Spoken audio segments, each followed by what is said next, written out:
penduduk dari Yerusalem, dari seluruh Yudea, dan dari seluruh daerah sekitar Yordan. Lalu sambil mengaku dosanya mereka dibaptis oleh Yohanes di sungai Yordan. Tetapi waktu ia melihat banyak orang Farisi dan orang Saduki datang untuk dibaptis, berkatalah ia kepada mereka, "Hai kamu keturunan ular beludak, siapakah yang mengatakan kepada kamu bahwa kamu dapat melarikan diri dari murka yang akan datang? Jadi hasilkanlah buah yang sesuai dengan pertobatan.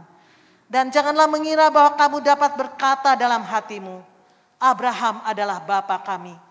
Karena aku berkata kepadamu, Allah dapat menjadikan anak-anak bagi Abraham dari batu-batu ini. Kapak sudah tersedia pada akar pohon, dan setiap pohon yang tidak menghasilkan buah yang baik, pasti ditebang dan dibuang ke dalam api. Aku membaptis kamu dengan air sebagai tanda pertobatan. Tetapi ia yang datang kemudian daripadaku lebih berkuasa daripadaku, dan aku tidak layak melepaskan kasutnya.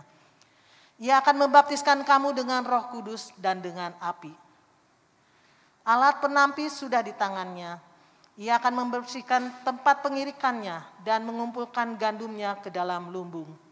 Tetapi debu jerami itu akan dibakarnya dalam api yang tidak terpadamkan." Saya ajak saudara sekalian untuk bangkit berdiri.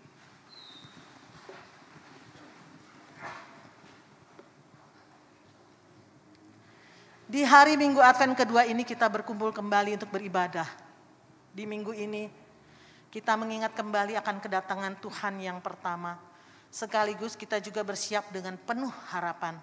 Penuh semangat dengan sikap penantian dan pengharapan dalam menanti kedatangan Tuhan yang kedua kalinya sebagai Raja. Persiapan yang harus kita lakukan bukan hanya sekedar perasaan, tetapi lebih dari itu. Persiapannya mencakup moral, rohani, dan perilaku hidup yang benar di hadapan Tuhan. Nantikanlah Dia dengan penuh harap dan sukacita. Pujilah Dia senantiasa di tengah pujian umatnya. Dia hadir. Seperti dikatakan dalam Mazmur 117 ayat 1-2. Pujilah Tuhan hai segala bangsa. Megahkanlah Dia hai suku bangsa, segala suku bangsa. Sebab kasih-Nya hebat atas kita. Dan kesetiaan Tuhan untuk selama-lamanya. Haleluya. Mari kita naikkan pujian dengan hati penuh syukur. Tuhan Allah hadir di sini.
Puji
sekalian yang dikasihi oleh Tuhan, marilah kita bersama-sama pada pagi hari ini beribadah kepada Allah Bapa kita di dalam Tuhan Yesus Kristus dan menjalankan ibadah kita dengan sebuah keyakinan dan pengakuan bahwa pertolongan kepada kita di dalam ibadah kita, di dalam kebaktian dan pelayanan kita pada pagi hari ini dari awal sampai akhir hanya berasal dari Allah yang menciptakan langit dan bumi dan segala isinya, yang mana Dia adalah Allah dan Bapa yang setia memelihara umatnya sampai selama-lamanya.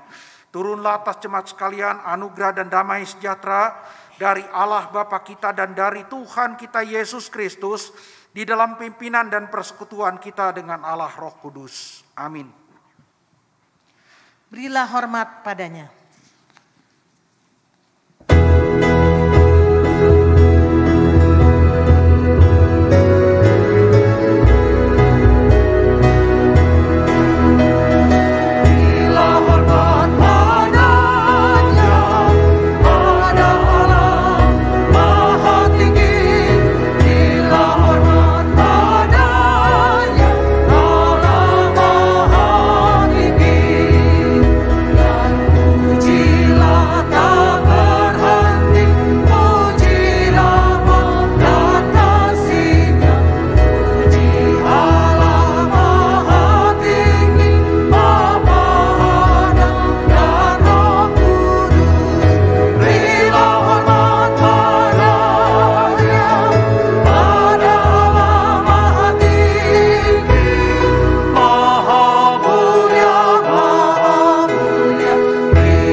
Salah satu hal yang seharusnya dilakukan oleh orang Kristen di dalam menantikan kedatangan Tuhan kedua kali adalah bersaat teduh, berkomunikasi dengan Tuhan.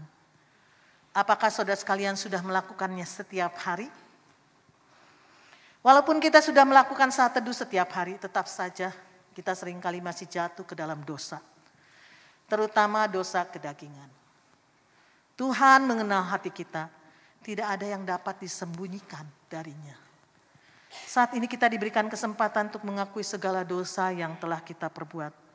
Sehingga akan menyanyikan lagu, Kau Mengenal Hatiku. Jemaat dapat memakai kesempatan ini untuk berdoa. Berbicara secara pribadi dengan Tuhan.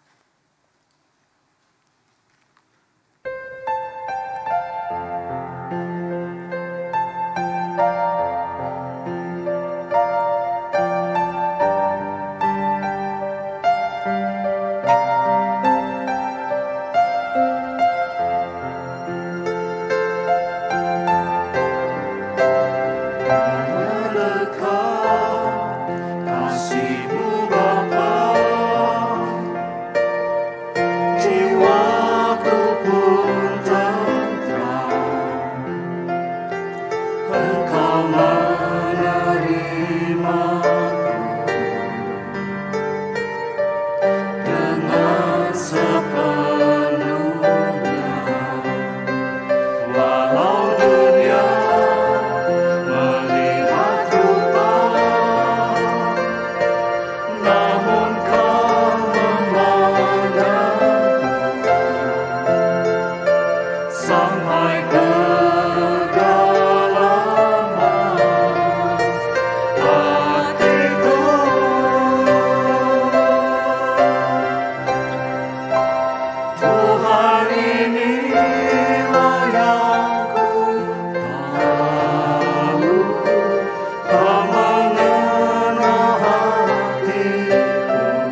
19-21 berbunyi demikian. Perbuatan daging telah nyata, yaitu percabulan, kecemaran, hawa nafsu, penyembahan berhala, sihir, perseteruan, perselisihan, iri hati, amarah, kepentingan diri sendiri, percideraan, roh pemecah, kedengkian, kemabukan, pesta pora, dan sebagainya. Terhadap semuanya itu kuperingatkan kamu, seperti yang telah kubuat dahulu, bahwa barang siapa melakukan hal-hal yang demikian, ia tidak akan mendapat bagian dalam kerajaan Allah. Kita akan naikkan bersama-sama lagu ini. Kau mengenal hatiku, katakan dengan sungguh. Kau mengenal hatiku Tuhan. Kasih-Mu Bapa, jiwaku pun tenang. Engkau menerimaku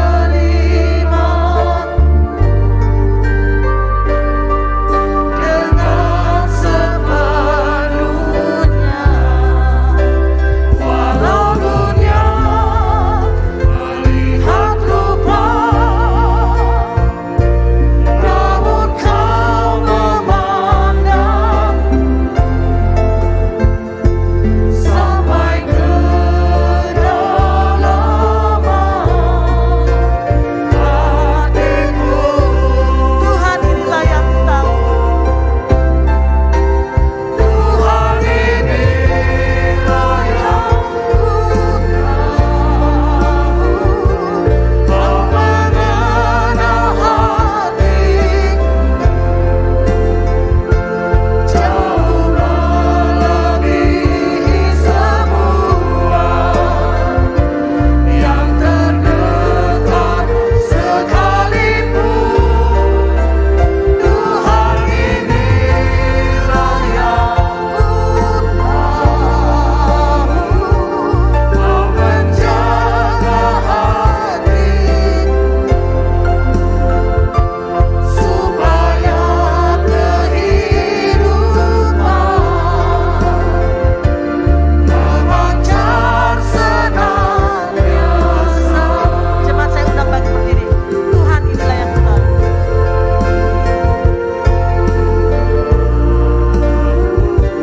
Kau mengenal hatiku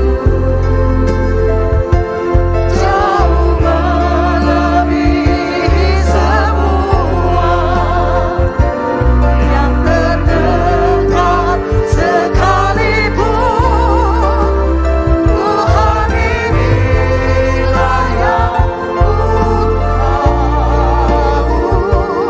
Kau menjaga hatiku supaya kehidupan memancar senantiasa. Supaya kehidupan memancar senantiasa.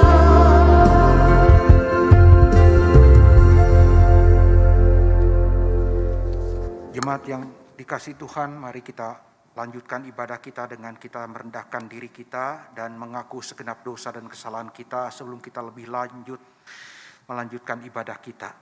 Bapa di dalam surga, kami datang pada pagi hari ini di hadapan Engkau yang Maha Tahu, yang menguji hati kami, bahwa kami adalah orang-orang yang sudah Engkau tebus.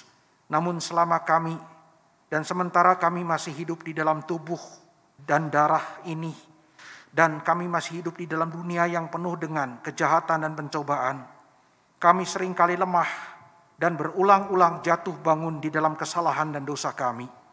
Ya Tuhan, sesungguhnya kami pada hari ini di dalam anugerah-Mu bisa datang, tetapi kami berada di dalam keadaan najis dalam keseluruhan diri kami. Maka ya Tuhan, kami tidak ada yang bisa kami katakan kepada Engkau, dan kami tidak bisa memohonkan hal yang lain selain kami memohon belas kasihan Tuhan, memohon pengampunan daripada Tuhan diberikan kepada kami sekali lagi. Supaya dengan demikian pengampunan daripada-Mu membersihkan kami dari segenap dosa dan kesalahan kami dan kejahatan kami. Dan kami berkenan di hadapan Tuhan untuk memberikan persembahan ibadah ini, pelayanan yang indah dan mulia ini. Terpujilah nama-Mu, dengar doa kami, dan kiranya Engkau memimpin ibadah kami dan memberkatinya dari awal sampai akhir. Biarlah nama Tuhan ditinggikan dan dipermuliakan. Dan kami menyerahkan setiap pergumulan, persoalan yang kami bawa serta dalam ibadah ini. Mungkin itu sakit penyakit, mungkin pergumulan masalah finansial, mungkin pergumulan di dalam masalah relasi di dalam rumah tangga, relasi dalam pekerjaan. Kiranya Tuhan akan menolong dan membantu kami. Di dalam nama Tuhan Yesus Juru Selamat kami yang hidup, kami berdoa. Amin. Jemaat yang dikasihi Tuhan, dengarkanlah berita anugerah yang saya akan bacakan dan saya akan ambil dari surat dari Rasul Paulus kepada jemaat di Roma, pasal yang ke-8, Roma pasal yang ke-8 ayat 31 dan ayat yang ke-32 yang berkata demikian setelah kita mengaku segenap dosa dan kesalahan kita. Sebab itu apakah yang akan kita katakan tentang semuanya itu? Jika Allah di pihak kita, siapakah yang akan melawan kita? Ia, yaitu Allah yang tidak menyayangkan anaknya sendiri, mungkin lebih tepat dikatakan, ia yang tidak mempertahankan anaknya sendiri, tetapi yang menyerahkannya bagi kita semua, bagaimanakah mungkin ia tidak mengaruniakan segala sesuatu kepada kita bersama-sama dengan Dia? Amin. Tuhan memberkati, silahkan duduk. Sebagai respon atas berita anugerah yang kita telah dengar melalui firman-Nya, kita akan naikkan pujian. Terpujilah nama Allah.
Sejak manusia jatuh dalam dosa, manusia berusaha bersembunyi darinya. Tapi Allah memanggil manusia untuk datang kepadanya. Sejak itu juga kasih-Nya tidak pernah berakhir. Bahkan Dia telah mengaruniakan anak yang tunggal, Yesus Kristus, untuk menebus dosa kita. Dia berjanji barang siapa yang percaya kepada Kristus, dia tidak akan binasa, melainkan akan beroleh hidup yang kekal. Kita akan mempersiapkan hati kita untuk mendengarkan firman Tuhan dengan menaikkan pujian. Terbesar kasih-Nya, God so loved.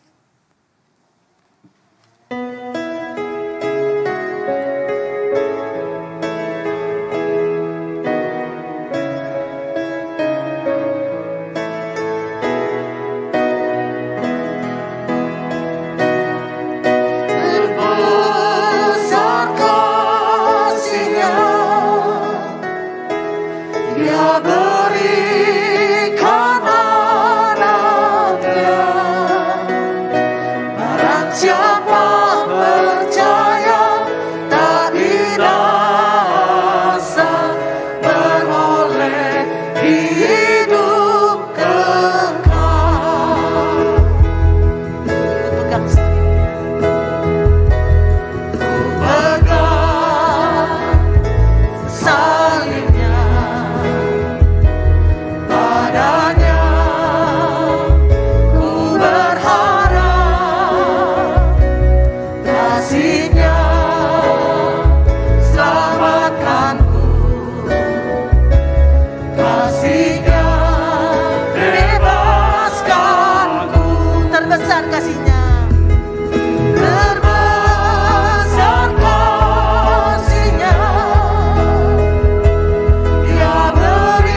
that he gave his only Son. Whosoever believes will not perish, they shall have eternal life. They shall have eternal life. Yes, they shall have eternal life.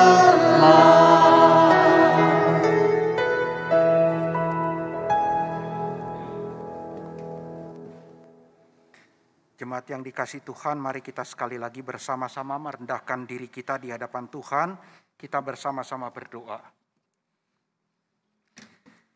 Bapa di dalam surga, kami sekali lagi berseru dan kami menyerahkan diri kami di dalam segala ketidakberdayaan dan kerendahan hati kami.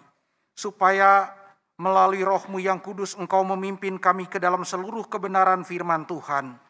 Berbicaralah kepada kami, jadikan kami sebagai murid Tuhan yang siap sedia mendengar kebenaran firman Tuhan. Terangi dan buka pikiran dan hati kami, supaya kami boleh mengerti kebenaran firman Tuhan dan menerimanya dengan hati yang terbuka, dan kebenaran firman Tuhan boleh terus-menerus memperbarui diri kami seturut dengan kehendak Tuhan. Bantu dan tolonglah hamba-Mu yang lemah ini Tuhan, supaya melalui pertolongan-Mu ya Bapa, di dalam pertolongan Roh Kudus hamba-Mu mampu untuk menjelaskan kebenaran firman Tuhan sebagaimana seharusnya. Pimpin dan berkati setiap kami. Terpujilah nama-Mu, dengar doa kami. Di dalam nama Tuhan Yesus Juru Selamat kami yang hidup, kami sudah berdoa. Amin.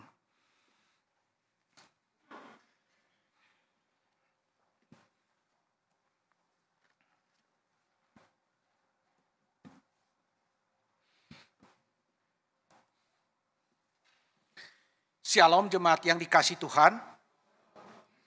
Pada hari ini saya menyampaikan sebuah khotbah dengan judul yang agak sedikit berbeda kalimatnya.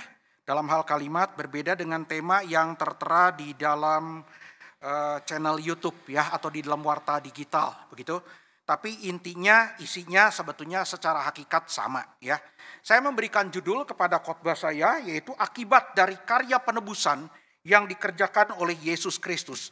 Akibat yang nyata, dampak yang nyata pada diri semua orang yang percaya kepada Yesus, pada diri semua orang yang ditebus oleh Kristus, karya penebusan yang telah dikerjakan oleh Dia. Akibatnya apa? Hari ini kita akan bersama-sama belajar.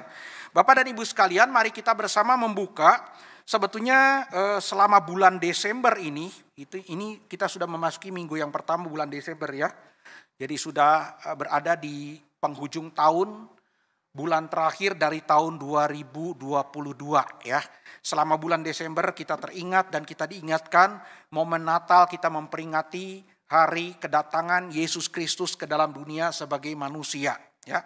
Maka khotbah-khotbah selama bulan Desember, tema-temanya dan judulnya yang sudah ditetapkan oleh Majelis Jemaat GKIM Hosana adalah berkisar tentang Kristus dan karyanya menurut penjelasan dari surat Ibrani ya. Oke. Sebelum kita membuka surat Ibrani, kita akan melihat dulu satu bagian firman Tuhan dari Injil Matius pasal yang ke-15. Injil Matius pasal yang ke-15. Kita bersama membuka Matius pasal yang ke-15, kita akan melihat apa yang dikatakan oleh Tuhan Yesus tentang hati manusia yang belum percaya kepada Dia. Matius pasal 15 ayat 18, Matius 15 ayat 18 sampai dengan ayat 20. Matius 15 ayat 18 sampai dengan ayat yang ke-20. Tuhan Yesus berkata demikian, tetapi apa yang keluar dari mulut berasal dari hati, dan itulah yang menajiskan orang. Karena dari hati timbul segala pikiran yang jahat, pembunuhan, perzinahan, percabulan, pencurian, sumpah palsu, dan hujat. Itulah yang menajiskan orang. Tetapi makan dengan tangan yang tidak dibasuh tidak menajiskan orang. Kita bersama-sama membuka surat Ibrani pasal yang ke-9. Kita akan bersama membuka Ibrani pasal yang ke-9. Kita akan melihat Ibrani 9 ayat yang ke-13 sampai 14. 2 ayat saja. Ibrani 9 ayat 13 dan ayat yang ke-14. Firman Tuhan berkata demikian, sebab jika darah domba jantan dan darah lembu jantan dan percikan abu lembu muda menguduskan mereka yang najis, sehingga mereka disucikan secara lahiriah. Ini penyucian yang sifatnya lahiriah, yang sifatnya simbolik, ya, tidak sungguh-sungguh. Ayat 14, betapa lebihnya darah Kristus, darah Yesus Kristus, yang oleh roh yang kekal telah mempersembahkan dirinya sendiri kepada Allah sebagai persembahan yang tak bercacat, akan menyucikan hati nurani kita dari perbuatan-perbuatan yang sia-sia. Darah Kristus itu yang dipersembahkan akan menyucikan hati nurani kita, dikatakan dalam terjemahan LAI, Lembaga Alkitab Indonesia, dari perbuatan yang sia-sia. Sebetulnya di situ tertulis dalam bahasa Yunaninya nekron ergon, artinya dead work, ya, perbuatan-perbuatan yang mati, tidak ada artinya, begitu. Supaya kita dapat beribadah kepada Allah yang hidup.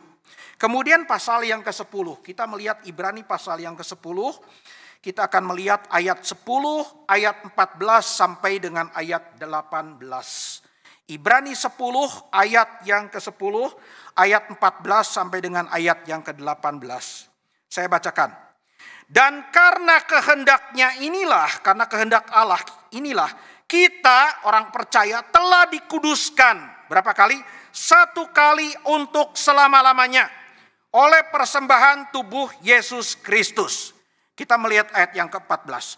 Sebab oleh 1 korban saja, Ia telah menyempurnakan untuk selama-lamanya mereka yang Ia kuduskan.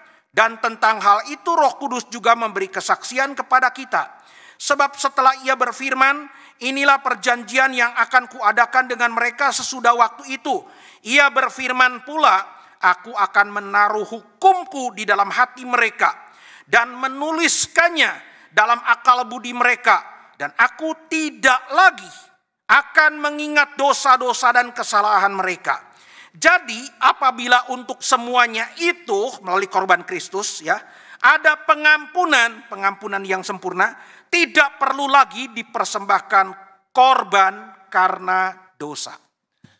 Saudara-saudaraku, sampai di sana pembacaan firman Tuhan. Yang berbahagia, yang bersuka-cita ialah mereka yang rela terbuka mendengarkan firman Tuhan, mengertinya, dan dengan pertolongan daripada Roh Kudus dan pertolongan daripada Tuhan mentaatinya. Saudara-saudaraku, Bapak dan Ibu sekalian yang dikasihi oleh Tuhan, saya akan memulai khotbah saya dengan sebuah pertanyaan yang sangat sederhana, pertanyaan yang merupakan pertanyaan awal dari kekristenan kita sekalian. Menurut saudara-saudara sekalian, kita kan tahu Alkitab mengatakan semua manusia adalah orang yang berdosa, dan demikian pula tadinya saudara dan saya, ya. Kita adalah orang yang berdosa, yang oleh karena itu kita membutuhkan keselamatan yang kekal. Pertanyaan saya adalah, bagaimana caranya seorang manusia yang berdosa menurut saudara, dari pemahaman saudara sebagai orang yang mengaku Kristen sedemikian rupa, sudah sedemikian lama, bagaimana caranya seseorang yang berdosa bisa memperoleh keselamatan yang kekal? Yang menurut kata Alkitab diistilahkan dengan hidup yang kekal. Bagaimana caranya? Dengan cara apa? Melalui jalan apa kita memperoleh keselamatan yang kekal?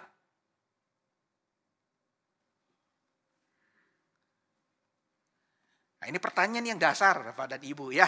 Pertanyaan katekisasi yang biasa diberikan kepada katekisan. Ya. Nah, Bapak dan Ibu sekalian, saudara-saudaraku, pada umumnya, saya mengatakan pada umumnya, orang-orang Kristen, kalau betul dia adalah orang Kristen yang sejati, mengerti kekristenan, mengerti ajaran iman Kristen, maka orang Kristen pada umumnya tahu, pada umumnya mengerti, pada umumnya meyakini bahwa manusia yang berdosa, termasuk kita sekalian, termasuk dirinya, itu bisa diselamatkan, memperoleh keselamatan yang kekal, memperoleh hidup yang kekal, adalah hanya melalui satu cara. Yaitu apa? Melalui anugerah Allah saja. Keselamatan itu hanya adalah anugerah Allah, pemberian Allah yang cuma-cuma. Free gift from God. Maka kita mengenal, saudara-saudara, kalau masih ingat khotbah saya 2 bulan lalu pada bulan Oktober, teologi reform yang terdiri dari beberapa pilar, ada 5 pilar. Pilar yang kedua masih ingat saudara-saudara? Sola Gratia. By God's grace alone we were saved. Hanya oleh anugerah Allah saja kita diselamatkan. Tidak ada cara lain, hanya pemberian Allah.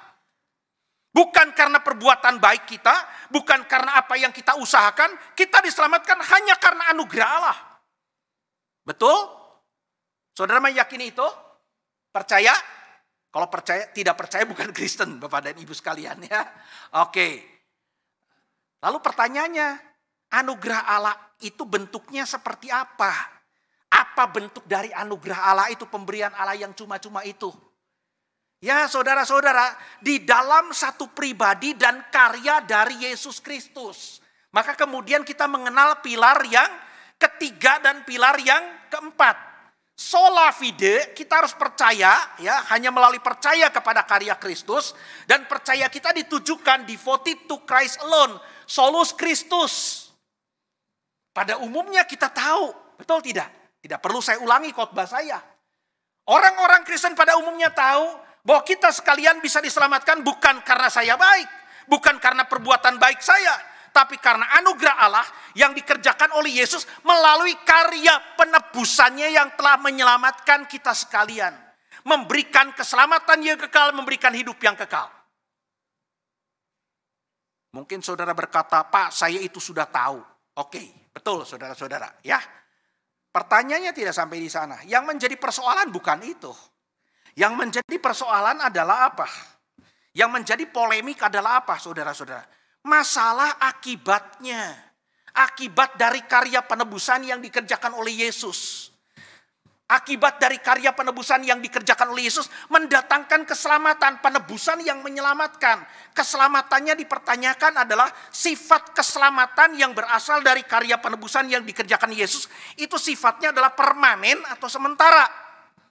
Itu yang seringkali menjadi persoalan, menjadi masalah, menjadi polemik, perdebatan di antara orang-orang Kristen dan bahkan para teolog.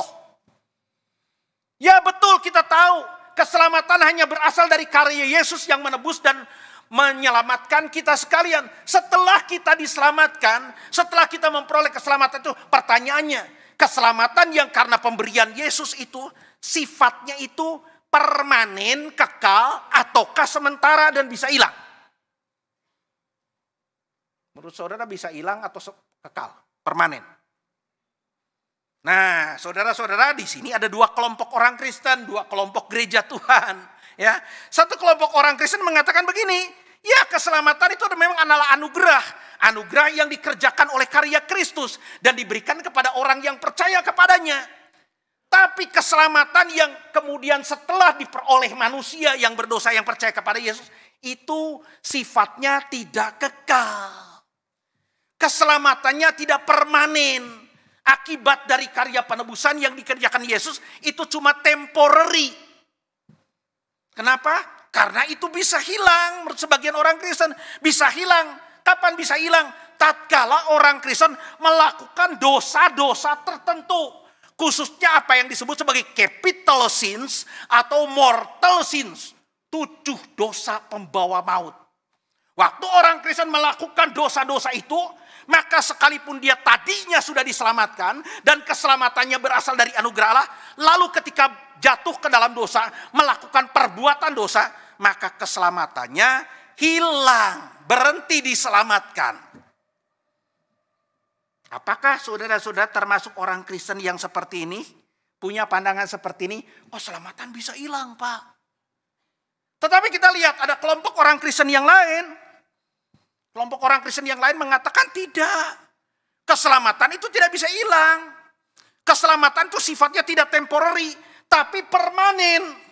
Maka muncul istilah, sekali diselamatkan, tetap selamat. Sekali diselamatkan tetap selamat sampai kapanpun, termasuk waktu orang Kristen melakukan dosa apapun, sehebat apapun, dosa yang dilakukan oleh orang Kristen tidak akan menghilangkan keselamatan.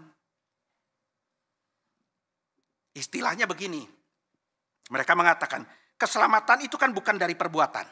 Segala sesuatu yang bukan berasal dari perbuatan tidak bisa dihilangkan oleh perbuatan. Keselamatan itu kan anugerah Allah, pemberian Allah.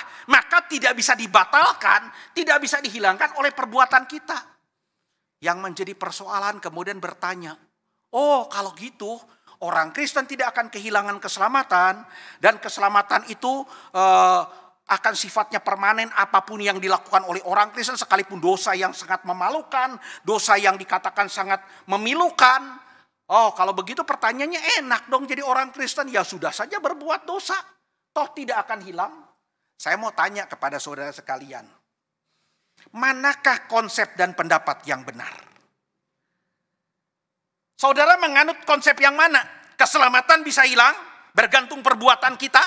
Ataukah keselamatan tidak bisa hilang apapun yang kita lakukan? Pertanyaannya lagi, apa yang dijelaskan oleh penulis surat Ibrani? Dalam keseluruhan surat Ibrani, khususnya teks Alkitab yang tadi saya bacakan bagi saudara. Ibrani pasal 9 dan Ibrani pasal yang ke-10. Apakah surat Ibrani mengajarkan keselamatan bisa hilang? Ternyata saudara-saudara, kalau kita melihat khotbah saya, pokok utama khotbah saya ini dari dua teks itu, dari dua nats Alkitab itu, kita akan mendapati kebenaran ini. Penulis surat Ibrani dengan jelas menjelaskan, menyingkapkan, mengungkapkan bahwa karya penebusan yang dikerjakan oleh Tuhan Yesus itu menghasilkan 2 tas. Ya, menghasilkan 2 tas, bukan 2 tas ini saudara-saudara. Saya ada tas-tas Alkitab, bukan tas ini ya. 2 tas. Karya penebusan yang dikerjakan oleh Tuhan Yesus menurut penulis surat Ibrani menghasilkan 2 tas. Yaitu menghasilkan kualitas dan menghasilkan efektivitas yang sangat nyata, kentara, kelihatan dan sifatnya sempurna pada diri orang-orang yang ditebusnya. Sekali lagi ya Bapak dan Ibu sekalian. Dari kebenaran yang kita pelajari pada hari ini. Penulis surat Ibrani menyingkapkan, menjelaskan dengan gamblang bahwa karya penebusan yang dikerjakan oleh Tuhan Yesus menghasilkan apa yang disebut kualitas. Dan kemudian kedua, efektivitas yang nyata dan sempurna pada diri semua orang yang ditebus termasuk saudara dan saya. Kalau begitu pertanyaannya, apakah artinya? Apakah maksud dari pernyataan bahwa karya penebusan yang dikerjakan oleh Yesus itu menghasilkan kualitas dan efektivitas. Efektivitas dan kualitas yang nyata dan sempurna pada diri orang yang ditebus. Untuk itu saya akan menjelaskan satu-satu. Saya akan menjelaskan 2 tas itu. Ya, khotbah saya dibagi menjadi 2 tas. Ya, tas yang pertama Bapak dan Ibu sekalian. Ya, kualitas. Apa itu kualitas sih? Kualitas itu mutu, hasil karya, daya tahan dari sebuah hasil karya. Itu kualitas. Saudara-saudara, dari teks Alkitab yang tadi kita baca dari 2 bagian, khususnya pasal yang ke-10, ayat 10, ayat 14 sampai dengan ayat 18, di sana penulis surat Ibrani menjelaskan kepada kita bahwa karya penebusan yang dikerjakan oleh Tuhan Yesus satu kali, cuma satu kali, tidak berulang-ulang kali. Telah menghasilkan satu pengampunan dosa yang sempurna, pengampunan dosa yang nyata, pengampunan dosa yang sempurna pada diri semua orang yang ditebus. Apa artinya Bapak dan Ibu sekalian? Kalau karya penebusan yang dikerjakan Yesus telah memberi kepada kita, telah menganugerahkan kepada kita pengampunan dosa dari Allah yang sifatnya sempurna.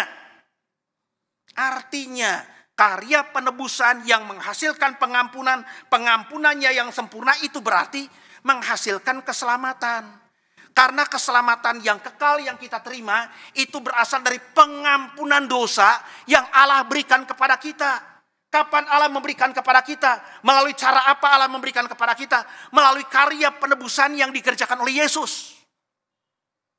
Jadi saudara-saudara, di sini kita melihat Ibrani pasal 10 ayat 14 sampai dengan ayat 18. Di situ jelas kebenaran di sana diungkapkan menepis, menolak, menyangkal bahwa karya penebusan yang dikerjakan oleh Yesus menghasilkan keselamatan yang temporary, sementara dan bisa hilang, itu ditepis. Jadi keselamatan bisa hilang nggak, Bapak dan Ibu sekalian? Di sana penulis surat Ibrani mengatakan apa? Yesus Kristus ditetapkan Allah mengorbankan dirinya tidak berulang-ulang. Cuma satu kali, once, satu kali. Satu kali menguduskan mereka untuk selama-lamanya yang ia kuduskan. Satu kali menguduskan. Maka pengampunan dosa datang satu kali. Untuk selama-lamanya pengampunan dosa itu. Sehingga dikatakan tidak perlu lagi ada korban untuk menghapus dosa itu. Karena pengampunan dosa yang berasal dari karya Kristus satu kali untuk selama-lamanya. Berarti saudara-saudara keselamatan tidak bisa hilang.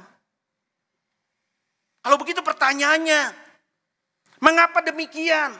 Apa yang dikerjakan oleh karya penebusan yang dikerjakan oleh Yesus sehingga menghasilkan pengampunan dosa yang sifatnya sempurna dan tidak bisa hilang, keselamatannya tidak bisa hilang. Kalau saudara-saudara percaya keselamatan bisa hilang, saudara tidak percaya kepada apa yang dikatakan oleh surat Ibrani. Karena karya penebusan yang dikerjakan oleh Yesus telah sempurna menanggung segala tuntutan keadilan Allah, segala tuntutan hukum Allah atas segala dan semua dosa kita. Seharusnya setiap dosa itu mendatangkan hukuman dari Allah. Itu adil, karena Allah adalah Allah yang adil. Tetapi karena Kristus sudah ganti kita, menebus kita, menanggung segenap dosa kita, membayar segala hutang dosa kita, sehingga keadilan Allah dipuaskan oleh karya Kristus, maka kita tidak akan dan tidak perlu lagi dihukum untuk selama-lamanya. Kenapa? Kristus telah membayar sempurna. Kristus telah membayar tuntas seluruh hukuman atas dosa kita. Maka di kayu salib dia berkata apa? Ketika dia tahu segala sesuatu yang dinubuatkan tentang karya dia sudah selesai, dia berkata apa? Tetelestai. Dari kata teleos. Teleos artinya mencapai tujuan. Menggenapi tujuan sempurna. Sudah selesai. It is finished. Selesai. Bapak dan Ibu sekalian. Maka akibat dari karya penebusan yang dikerjakan Yesus sekali lagi. Mendatangkan pengampunan dosa dan keselamatan yang kekal tidak bisa hilang. Pegang itu. Ya. Bagaimana Pak? Kalau begitu pertanyaan, oh kalau begitu enak dong orang Kristen berbuat dosa aja. Nanti saya akan jawab dengan bagian yang kedua. Ya, oke, kita akan bertanya. Kalau begitu apa penerapan praktisnya? Apa konsekuensi, apa aplikasi praktis daripada pengetahuan akan kebenaran bahwa karya penebusan yang dikerjakan oleh Yesus itu telah tuntas membayar seluruh hutang dosa kita. Karya penebusannya mengampuni segenap dosa dan kesalahan kita. Punya kualitas yang nyata, punya kualitas yang kekal, punya kualitas yang sempurna. Ada dua konsekuensi praktis. Yang pertama, orang-orang Kristen berarti tidak boleh lagi melakukan perbuatan-perbuatan baik dan ritual-ritual yang dikatakan ritual keagamaan, aktivitas keagamaan, aktivitas spiritual dengan tujuan untuk memperoleh keselamatan. Tidak boleh lagi. Saudara, ibadah itu mulia, baik. Pelayanan itu mulia, baik. Doa itu mulia, baik. Ya, kesaksian itu baik. Dan segala perbuatan baik itu baik. Orang Kristen, Alkitab mengatakan, bukan diselamatkan oleh perbuatan baik, tapi diselamatkan untuk menghasilkan perbuatan baik. Jadi harus ada buktinya. Ya, perbuatan baik. Jadi pertama-tama Bapak dan Ibu sekalian, kalau Bapak dan Ibu sekalian sekarang ibadah, rajin ibadah, setiap minggu ibadah, kebaktian, pelayanan, ya, jadi apapun di sini. Tapi tujuannya untuk memperoleh keselamatan, maka Bapak dan Ibu telah melakukan sebuah kesalahan doktrinal yang fatal. Karena semua itu tidak akan mendatangkan pengampunan dosa. Hanya karya Kristus yang mendatangkan pengampunan dosa yang sempurna. Kalau begitu pertanyaannya, mengapa? Apa sebabnya? Bapak dan Ibu sekalian tidak boleh lagi melakukan segala hal yang baik untuk memperoleh pengampunan dosa, untuk memperoleh keselamatan yang kekal. Karena yang kedua, subpoin Poin yang pertama, subpoin yang kedua. Karena segala bentuk pencarian dan usaha untuk memperoleh keselamatan, selain karya penebusan dari Kristus, maka itu akan merupakan bentuk ketidakpercayaan dan merupakan bentuk penghinaan dan penistaan terhadap karya Kristus. Ingat ya, kalau saudara melakukan ibadah itu baik. Tapi kalau saudara melakukannya untuk memperoleh keselamatan, saudara melakukan pelayanan, perbuatan baik menolong orang, perbuatan itu baik. Orang Kristen harus melakukannya. Tapi ketika saudara melakukannya untuk tujuan memperoleh keselamatan dengan cara dan upaya sendiri, maka saudara melalui perbuatan baik, ibadah, ritual keagamaan, saudara sedang menyatakan, mengekspresikan bahwa saudara tidak percaya kepada karya Kristus. Bukan hanya tidak percaya, bukan hanya merupakan bentuk ketidakpercayaan, tapi merupakan bentuk penistaan, bentuk penghinaan terhadap karya Kristus yang mendatangkan pengampunan dosa yang sempurna dan kekal. Maka itu tidak boleh lagi dilakukan. Ibadah harus, pelayanan wajib. Orang Kristen melakukan perbuatan baik ya harus, saudara. Tapi kalau saudara melakukan semuanya itu untuk memperoleh keselamatan, saudara sedang melalui perbuatan baik sedang menista dan menghina korban Kristus. Dan biasanya ini dilakukan oleh orang yang belum percaya. Ngerti nggak? Mungkin saudara berkata, Pak saya belum mengerti. Oke, saya memberikan ilustrasi yang sangat sederhana. Sangat sederhana. Kalau bicara ilustrasi kan bicara perbandingan. Jadi saudara nanti jangan kritik ya. Karena saya pakai perbandingan analogi yang tidak sebanding. Ya, karya Kristus itu kualitasnya, nilainya sempurna, tidak terbatas dan eternal value, tidak terbatas. Tapi kita akan melihat dengan contoh kecil saja. Contoh kecil yang murah, kecil tapi saudara mengerti. Ya, begini Bapak dan Ibu sekalian. Saya selama menjadi hamba Tuhan, selama menjadi pendeta, berulang-ulang kali saya tuh mengalami begini. Mengalami hal yang baik ya. Karena banyak orang Kristen itu punya pemikiran begini. Kalau satu kali bisa mentraktir makan hamba Tuhan, itu kehormatan. Betul ya? Ya. Tapi saudara jangan mengatakan, aduh Pak saya nggak pernah traktir Bapak. Enggak, saudara saya juga nggak harapkan. Kalau bisa mentraktir hamba Tuhan, ya membayarkan makan hamba Tuhan, wah itu senang sekali, sukacita, tulus. Rasanya sebuah kehormatan pelayanan. Menghormati hamba Tuhan sama seperti menghormati Tuhan sendiri, begitu kan? Oke. Ya, dalam pengalaman saya misalnya pada beberapa kali ya saya terjadi setelah ibadah atau setelah pelayanan saya ke BTC kan parkir di sana, kemudian sebelum pulang dengan istri itu makan di sana. Saya makan. Kadang-kadang saudara saya tuh makan bahasa Sundana susu lumputan. Kenapa? Malu ya. Kalau ketemu jemaat apalagi ketemu ownernya beberapa kali ketemu owner. Udah lihat ownernya ada di situ. Saya pura-pura ya susu lumputan pura-pura nggak ngelihat. Ketahuan. Pak Antoni begitu ya. Sini Pak. Padahal lagi ngantri beli makanan Bapak dan Ibu ya. Saya lagi ngantri beli nasi pecel makanan. Wah sini Bapak. Yuk, diajaklah beli makan dimsum. Waduh. Kasih dia sendiri nggak makan dengan istrinya. Kasih ke saya dan istri suruh makan. Di situ. Waduh. Senang sekali. Saya ngomong Pak kita tuh lagi ngantri makanan. Enggak apa-apa nanti tunggu aja. Makasih makan. Udah gitu setelah selesai makan dikasih 2 kantong kresek yang besar. Waduh, saya mengatakan ini mah sampai besok pagi nggak perlu makan. Betul, saudara sampai besok pagi. Itu salah satu contohnya. Satu kali saudara-saudara pernah sekali lagi ya. Ada seorang anggota majelis ya, ketemu dengan saya makan dengan istri di sebelah begitu ya. Saya sudah hampir selesai makannya. Ya, sudah hampir selesai. Kemudian Bapak dan Ibu tuh datang begitu. Ya, mereka sambil menunggu makanan, tiba-tiba kemudian saya selesai duluan kan, karena duluan kan. Lalu waktu mau bayar, ternyata si Bapak dan Ibu itu sudah taruh kartu kredit di situ. Udah bayarkan. Si kasirnya mengatakan, Pak Antoni Bapak sudah dibayarkan. Sudah dibayar. Aduh, malu kan? Betul. Nah kemudian saya berkata kepada Bapak dan Ibu itu, waduh terima kasih ya. Terima kasih, jadi rasanya gak enak. Nah mereka dengan sukacita, dengan tulus hati. Apa jadinya?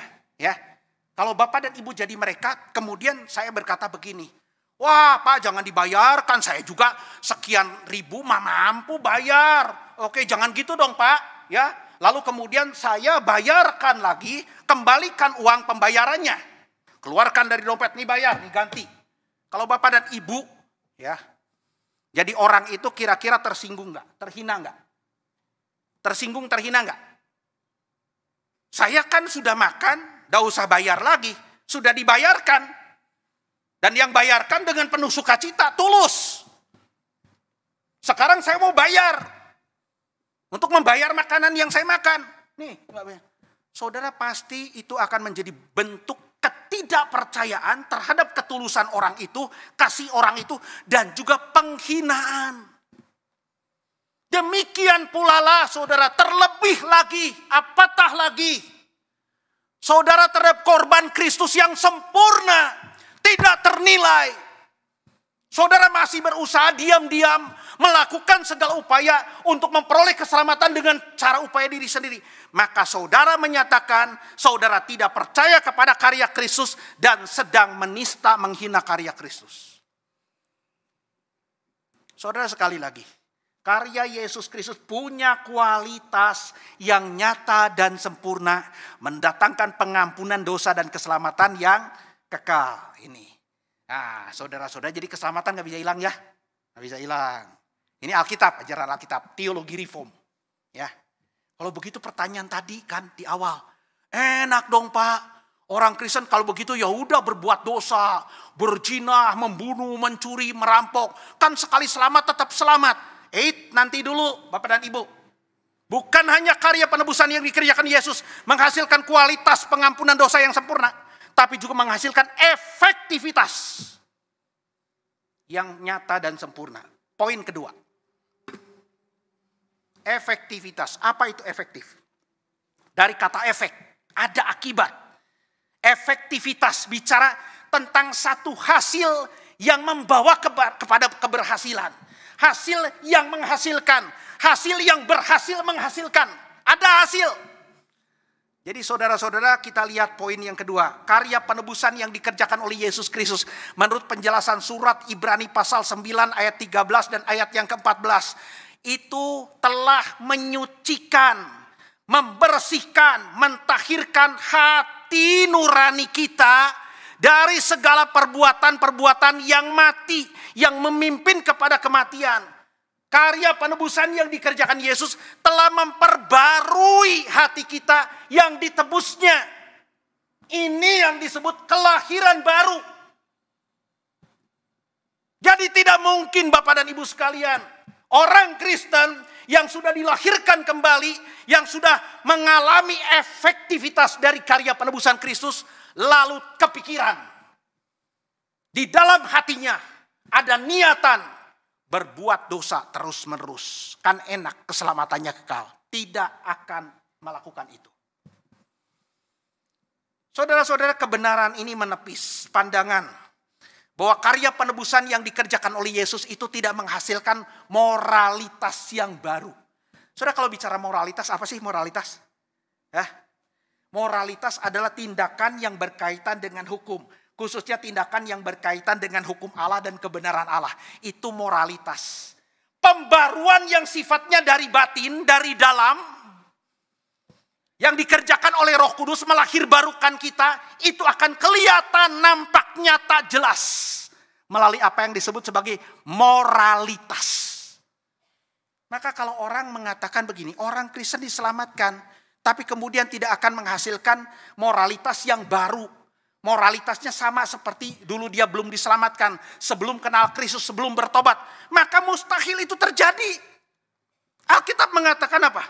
Karya penebusan yang dikerjakan oleh Yesus telah menyucikan hati nurani kita dari perbuatan yang sia-sia. Saudara-saudaraku yang dikasihi Tuhan, menarik sekali di dalam ayat yang ke-14. Tadi saya mengatakan kan ayat 14 itu disebutkan di dalam bahasa Yunaninya adalah nekron ergon. Orang yang hati nuraninya sudah disucikan, dibersihkan, maka tidak akan ada lagi apa yang disebut sebagai nekron ergon, dead works. Tapi kemudian saudara-saudara, terjemahan NIV mengatakan begini. Cleanse our consciences from acts that lead to death.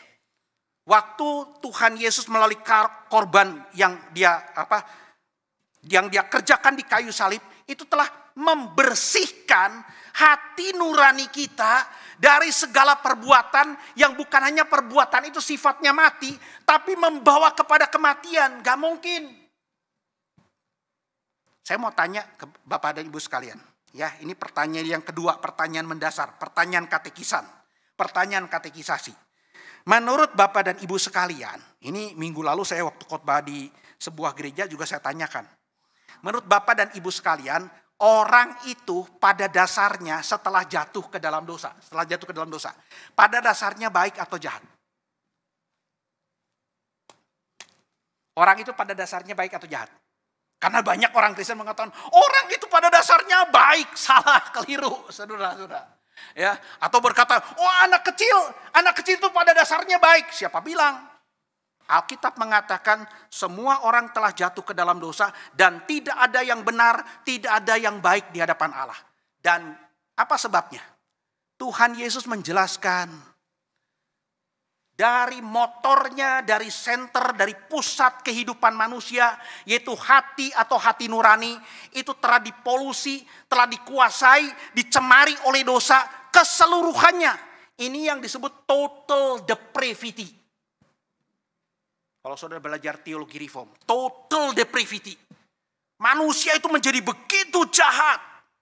Yang keluar dari dalam pusat hatinya, rediknya, rootnya, itu hanya apa? Dikatakan apa? Segala sumpah palsu, pikiran yang jahat, perjinahan, percabulan. Itu yang dikatakan menajiskan seluruh dirinya. Jadi manusia itu pada dasarnya adalah jahat. Jahat sampai ke akar-akarnya. Jahat sampai ke sentralnya. Jahat sampai ke pusat kehidupannya. Yaitu hatinya. Apakah Tuhan menciptakan hati manusia seperti itu dari mulanya? Hati nurani, jahat dari awal, terpolusi oleh jahat? Tidak.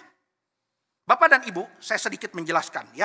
Kalau saudara belajar bibliologi, maka saudara akan mengetahui bahwa Allah itu memberikan ada dua macam wahyu.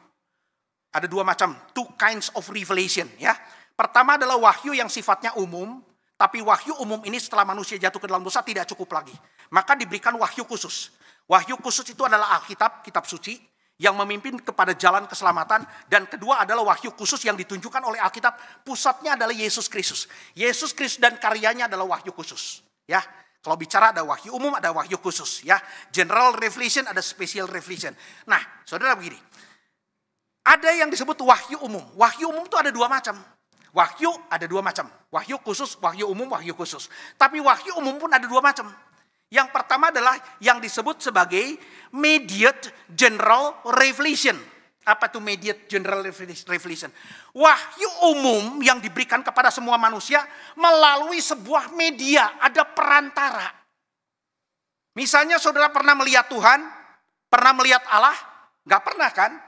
Tapi saudara tahu di seberang ciptaan itu ada Allah yang menciptakan dari mana? Dari ciptaannya. Jadi melalui ciptaannya yang sempurna, kita tahu ada Allah. Allah menyatakan dirinya melalui media ciptaan. Mazmur pasal 19 mengatakan apa?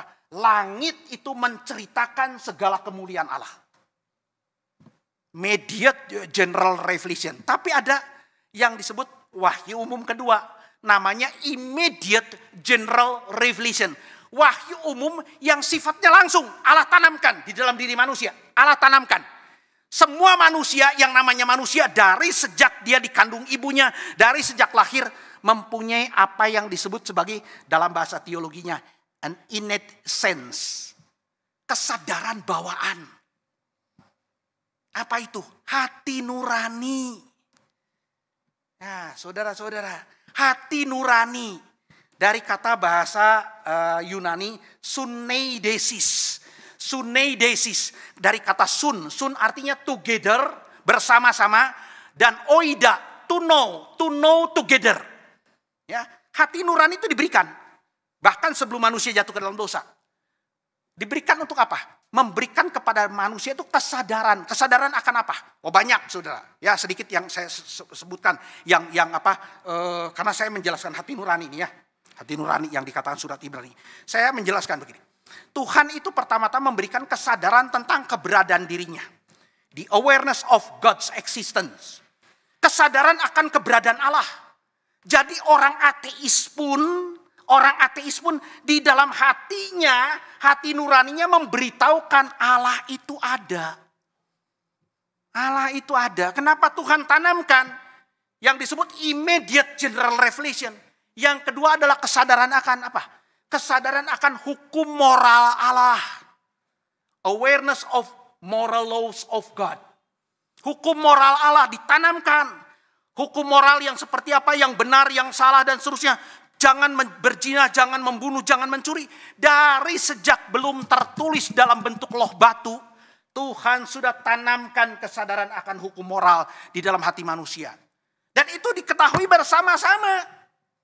Semua manusia yang namanya manusia tahu. To know together. Conscience. Suneidesis. Jangan berzina.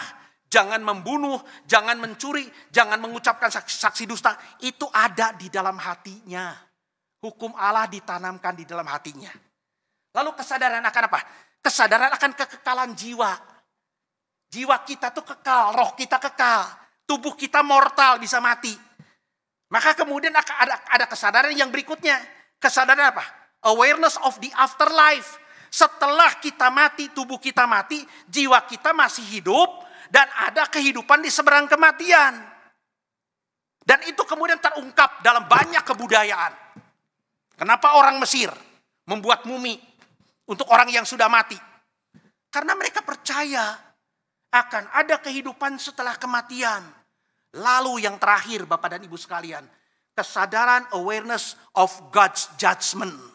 Hari pengadilan Allah. Itu ada di dalam hati manusia, ditanamkan langsung. Innate general revelation. Langsung. Maka orang takut mati, betul nggak? Takut mati. Sekalipun bukan orang percaya, takut mati. Kenapa?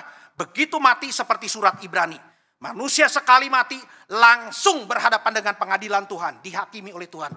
Takut. Nah Bapak dan Ibu sekalian, setelah jatuh ke dalam dosa, semua kesadaran ini masih ada. Kesadaran ini, kesadaran akan keberadaan Allah, kesadaran akan hukum moral Allah, kesadaran akan kekekalan jiwa, kesadaran akan kehidupan setelah kematian, dan kesadaran akan hari penghakiman masih ada. Tapi dosa begitu menguasainya, menekan dan menindasnya, mencemari, mempolusi seluruhnya. Maka yang keluar bukan lagi kebenaran-kebenaran Allah yang sifatnya general revelation, dikuasai, sehingga yang dikatakan oleh Tuhan Yesus, yang keluar dari dalam hati manusia, pikiran jahat, percabulan, sumpah palsu yang menindas, menekan semua kebenaran Allah. Nah Bapak dan Ibu sekalian, apa yang terjadi waktu seseorang dilahirkan kembali? Di dalam Yehezkiel pasal 36 dikatakan apa? Tuhan akan mencurahkan air jernih yang membersihkan hati kamu, mengubah hati kamu dari hati yang keras menjadi hati yang lembut. Dan firman-Ku akan kutanamkan di dalam dirimu, sehingga orang yang dilahirkan kembali, kata Yehezkiel, akan hidup menurut ketetapan Tuhan. Dan betul saudara, setara dengan itu, penulis surat Ibrani mengatakan apa? Kalau ritual Taurat, korban Taurat cuma menyucikan simbolik. Tidak menyucikan hati. Simbolik, hanya penyucian lahiriah. Tapi darah Kristus telah menyucikan hati kita dari apa? Dari perbuatan yang mati, yang meaningless, dan juga perbuatan yang memimpin kepada kematian. Menyucikan kita dari segala dosa artinya. Jadi Bapak dan Ibu sekalian, ada efektivitas. Efektivitas yang nyata, efektivitas yang sempurna pada diri orang yang ditebus, hatinya diperbarui. Maka tidak mungkin orang Kristen yang diperbarui hatinya masih mikir hal yang jahat dan melakukan hal-hal yang jahat yang di luar nalar. Hidupnya sudah diubahkan dari dalam. Efektivitas ada, kualitas menghasilkan pengampunan dosa dan keselamatan yang sempurna juga ada efektivitasnya. Keselamatan bukan hanya bicara nanti masuk surga, tapi hidup saudara dan saya diubah dari sekarang. Diubah, diperbarui, dibersihkan, disucikan, dimurnikan dari dalam. Dari hati nurani. Kalau begitu pertanyaannya, apa konsekuensinya? Konsekuensi praktis. Kita lihat dari dua konteks ya. Pertama konteks dekat surat Ibrani. Konteks dekat artinya bicara surat Ibrani. Saudara, surat Ibrani itu dituliskan dalam konteks dekatnya begini. Diberikan kepada orang-orang Kristen pada waktu itu abad pertama. Latar belakangnya mereka adalah orang Yahudi. Setelah jadi Kristen kan orang Yahudi sebelum jadi Kristen tahu mereka hidup menurut Taurat. Betul nggak? Harus mengorbankan ini, mengorbankan lembu, kemudian domba dan lain sebagainya. Untuk tujuan apa? Tujuan mentaati Taurat. Nah, mereka itu setelah jadi Kristen masih tergoda. Masih tergoda untuk melakukan itu. Percaya kepada Yesus, menurut kata orang-orang Yudaisme. Percaya kepada Yesus, bagus, tapi gak cukup. Kamu harus juga melakukan Taurat. Padahal Taurat itu korban-korban Taurat. Itu adalah bayangan, kiasan, sketsa, dari Kristus sendiri. Kalau Kristus sudah datang ini nggak perlu lagi. Mereka masih melakukan itu.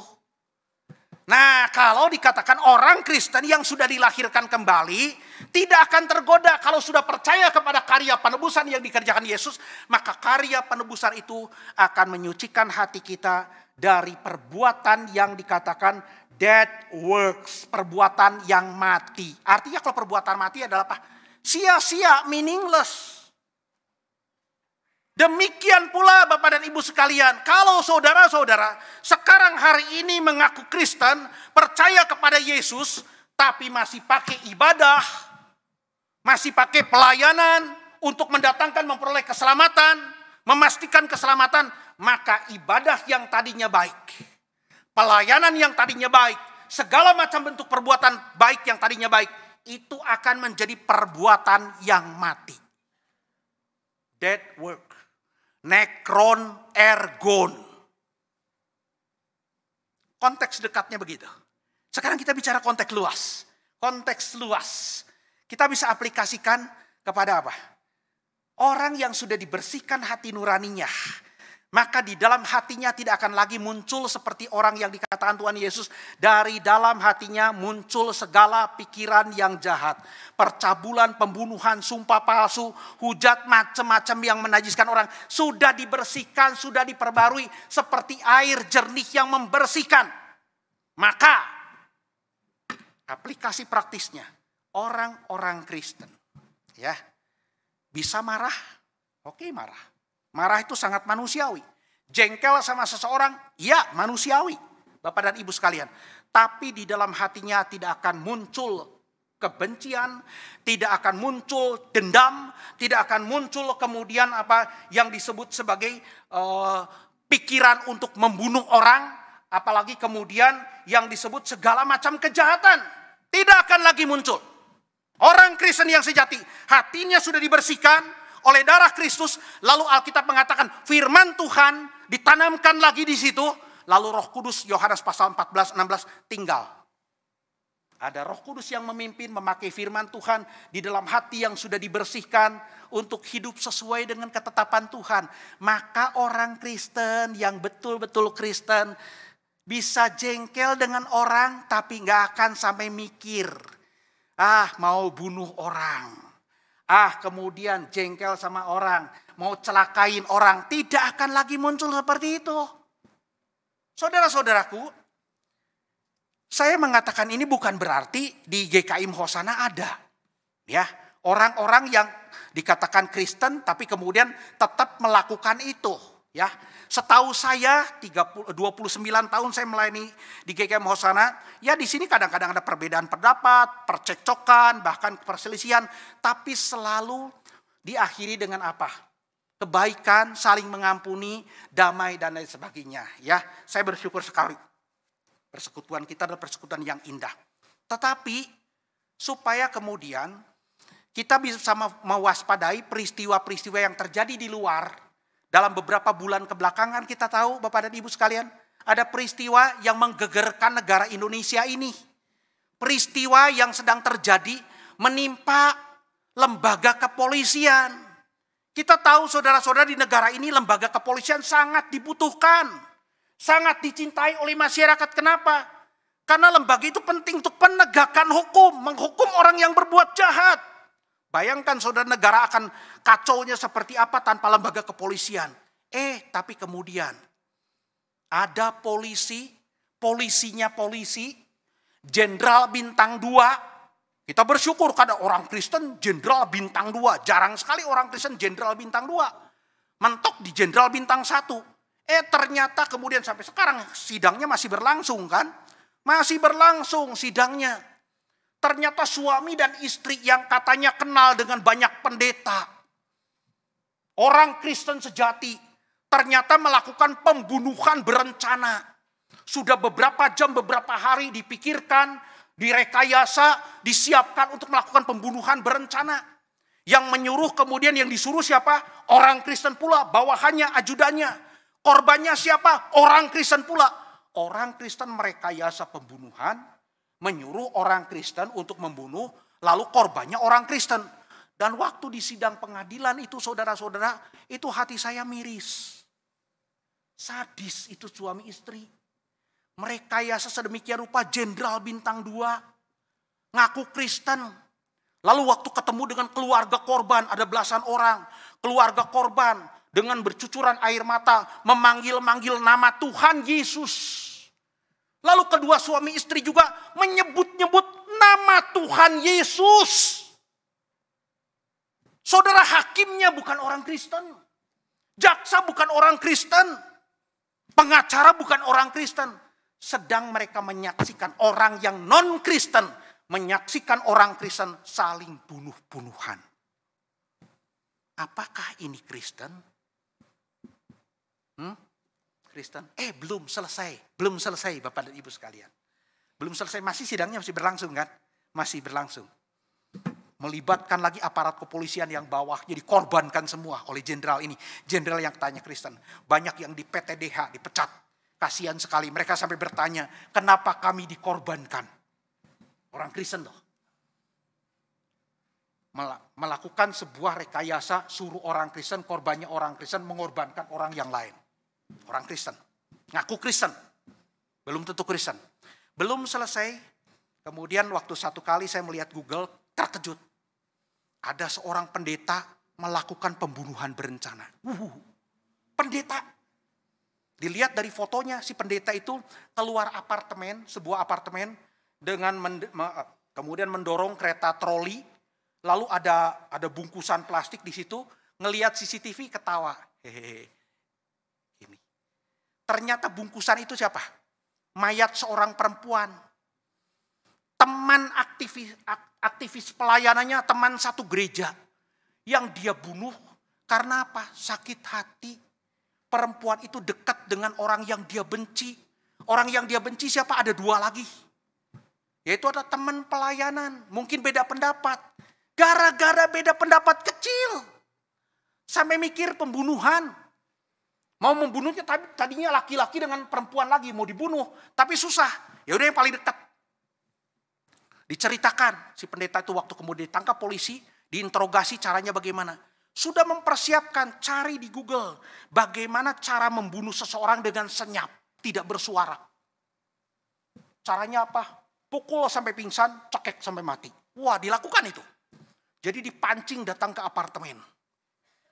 Begitu sampai teman-teman pelayanannya nggak curiga. Ya kan ini pendeta lagi, pendeta. Kemudian begitu sampai pelayan, pingsan, cekek sampai mati. Oh tega. Lalu kemudian bukan cuma itu. Setelah diinterogasi oleh polisi, ditanya menyesal enggak? Gak menyesal, puas.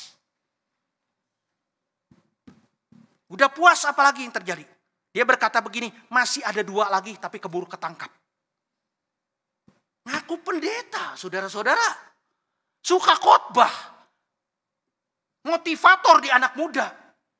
Lalu gerejanya mengatakan, bukan pendeta kami kok. Sudah dipecat padahal masih pendeta. Saudara-saudaraku yang dikasih Tuhan, mungkinkah seorang Kristen sejati melakukan ini? Mungkinkah seorang Kristen sejati memendam kebencian, kemarahan, sampai sedemikian rupa merencanakan pembunuhan? Alkitab mengatakan dengan jelas, hati nurani kita telah dibersihkan dari perbuatan yang bukan hanya perbuatan itu disebut dead works, perbuatan yang mati tidak berarti. tapi perbuatan yang memimpin membawa kepada kematian. Bapak dan Ibu sekalian, ini sangat jelas sekali. Karya Kristus hari ini kita melihat. Penulis surat Ibrani dengan gamblang menjelaskan. Karya Kristus pada diri orang yang ditebusnya punya dua tas. Kualitas dan kemudian efektivitas yang nyata dan yang sempurna. Apakah ini dua hal ini? Kualitas dan efektivitas yang nyata ada pada diri saudara-saudara sekalian. Saudara mengalaminya, saudara merasakannya karena saudara sudah percaya kepada Tuhan Yesus. Kalau belum, mungkin saudara perlu bertobat. Percaya kepada Tuhan Yesus. Serahkan dirimu supaya darah Kristus, korban Kristus menyucikan hati saudara dari dalam keluar. Menghasilkan pengampunan dosa yang sempurna dan yang kekal. Biarlah kebenaran firman Tuhan menjadi berkat bagi kita. Kita berdoa. Terima kasih Tuhan untuk kebenaran firman Tuhan. Biarlah Engkau sendiri yang akan memberkati jemaat Tuhan yang sudah mendengar kebenaran firman Tuhan. Terpujilah namamu, dengar doa kami di dalam nama Tuhan Yesus Juru Selamat kami yang hidup. Kami sudah berdoa. Amin.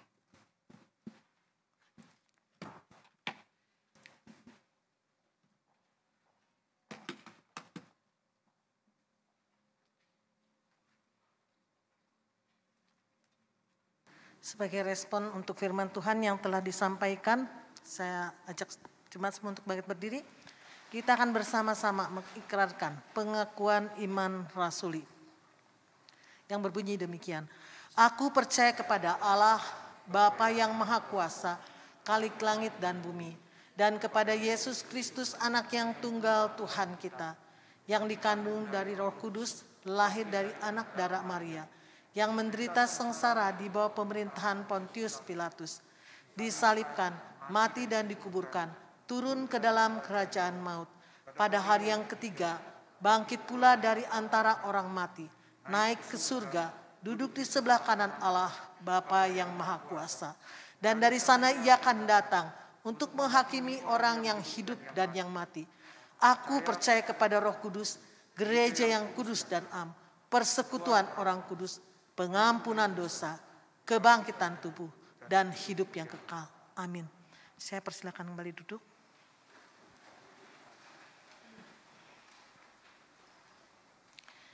Pengampunan yang Dia berikan begitu sempurna, maka sudah sepatutnya hari ini kita bersyukur dengan melalui persembahan kita. Berikan yang terbaik untuk Tuhan. Persembahan dapat dilakukan dengan melakukan scan barcode yang ada di amplop berwarna kuning atau yang tertempel di sandaran kursi depan kita.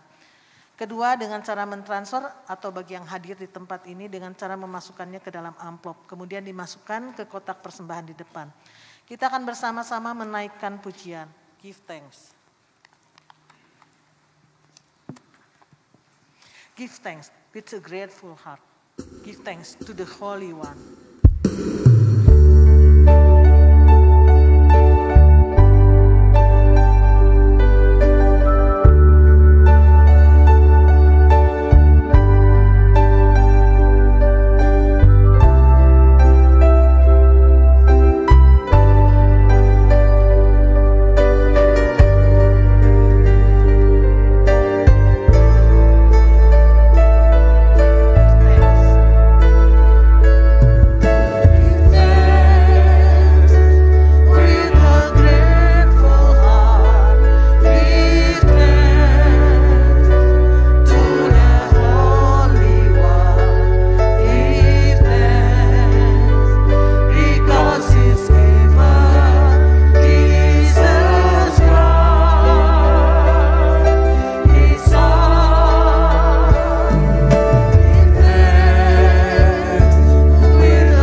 bersama-sama menaikkan doa persembahan.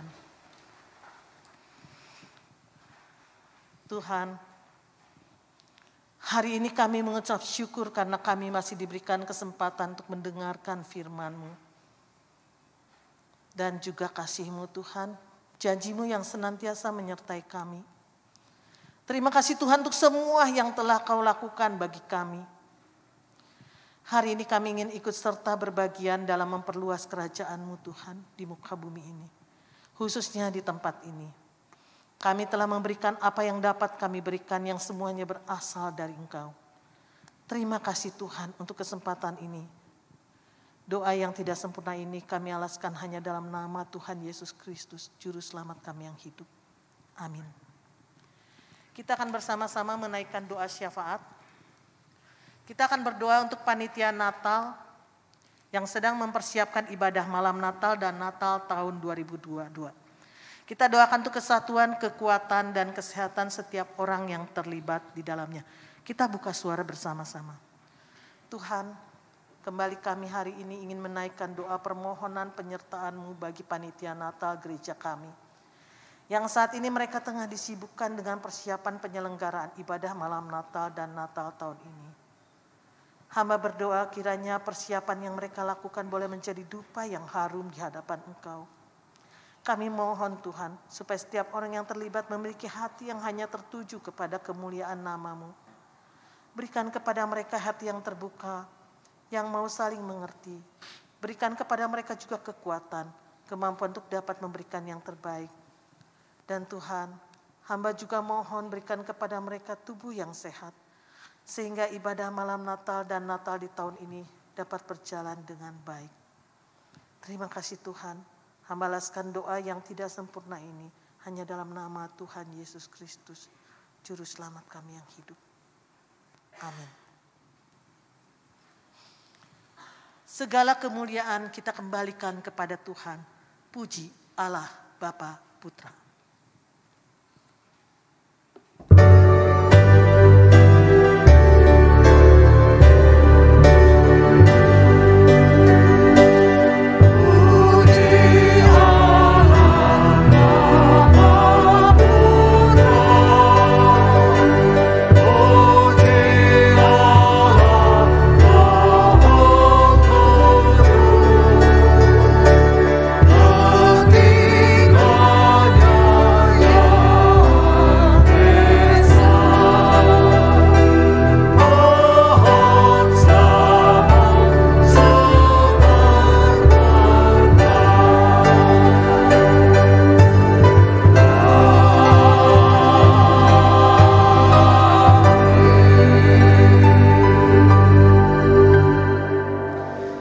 Saudara-saudaraku jemaat sekalian yang dikasihi oleh Tuhan, pulanglah dengan penuh sukacita dan dimanapun saudara-saudara berada dan hidup, maka perbuatlah apa yang memuliakan nama Tuhan, perbuatlah apa yang baik, supaya orang-orang lain melihat perbuatanmu yang baik dan mempermuliakan Tuhan kita Yesus Kristus dan Allah Bapa kita. Terimalah berkat Tuhan, kasih yang sempurna dan berlimpah-limpah dari Allah Bapa kita di dalam anugerah karya penebusan, karya keselamatan yang telah dikerjakan oleh Tuhan Yesus dengan tuntas dan sempurna, serta pimpinan pertolongan, karya pengudusan yang terus bekerja di dalam diri kita, yang dikerjakan oleh Roh Kudus dalam persekutuan kita dengan Dia, senantiasa menyertai saudara dan saudari sekalian, sampai Tuhan kita Yesus Kristus datang kembali, bahkan sampai selama-lamanya. Amin.